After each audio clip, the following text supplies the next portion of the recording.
The litigation has started.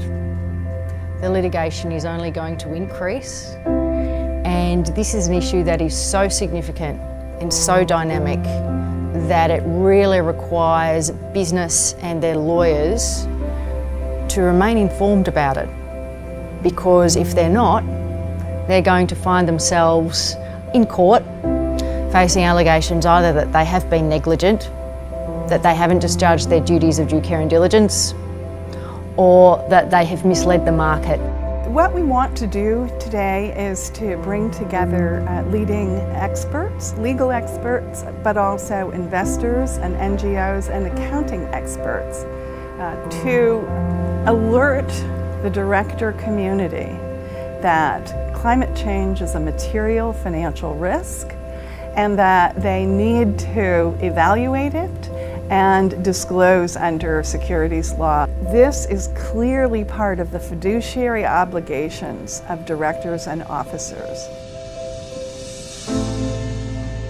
We're part of CCLI, the Commonwealth Climate Law Initiative, because it's a way in which we can improve understanding and action on climate change. So if the risks of misreporting, of mismanaging climate change are better understood by company directors and fiduciaries, then companies, boards are going to take action.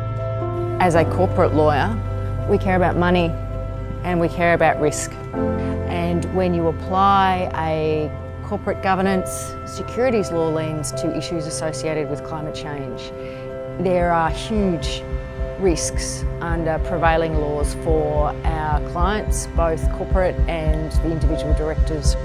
And so this project for us was really a great example of where we have a systemic challenge, which is understanding the role of corporate directors, fiduciary duty, doing a better job of climate disclosure, and for us that's absolutely critical to tackling climate change going forward.